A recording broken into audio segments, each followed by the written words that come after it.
నిత్యావసర వస్తువులు అనేది చాలా అవసరం మనకి. అలాంటి దాని మీదే మనకి ఇప్పుడు ఇంపోర్ట్ ఛార్జెస్ పెరిగిపోయినాయి. సో మరి అది ఎలా బేర్ చేస్తున్నారండి? అసలు ఎలా పెరిగింది, ఏంటి, ఎంతవరకు పడింది? పెరిగినాయి అండి డెఫినెట్గా. సర్చార్జెస్ అని వేస్తున్నారు, లేకపోతే ఆ సర్చార్జెస్ని ఐటమ్స్లోనే ఇంక్లూడ్ చేసేస్తున్నారు. బట్ ఇదంతా ఎండ్ ఆఫ్ ద డే మేము ఎలా భరిస్తున్నాం, మేము కూడా అంటే కస్టమర్కి ఎక్కువ ఇది రాకుండా మేము ప్రయత్నిస్తున్నాం అనమాట. మరి ఒకేసారి కస్టమర్ మీద బర్డెన్ లాగా అవ్వకుండా, బట్ మేమైనా ఒక లెవెల్ వరకు కొంతవరకే మేమైనా చేయగలుగుతాము. సో దాని తర్వాత మేమైనా పెంచాల్సి వస్తుంది. సో డెఫినెట్గా ఉన్నాయి, ఇంక్రీజెస్ ఉన్నాయి.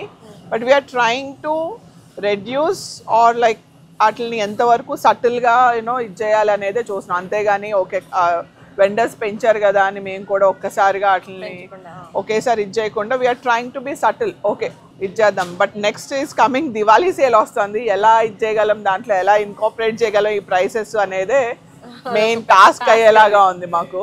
So let's see what will happen. So prices అనేది కొంచెం ఇబ్బందిగానే ఉంది. ఇప్పుడు ప్రైసెస్ ఎక్కువ రైస్ మీద చూసుకుంటే రైస్ చాలా కాస్ట్ పెరిగింది అన్నారు. అంటే పర్టికులర్ ఏమన్నా అంటే మీకు బాగా చేంజ్ వచ్చింది ఏంటి ఐటెంలో? ఈ ఐటమ్ మీద ప్రత్యేకంగా బాగా పెరిగిపోయింది అనడానికి?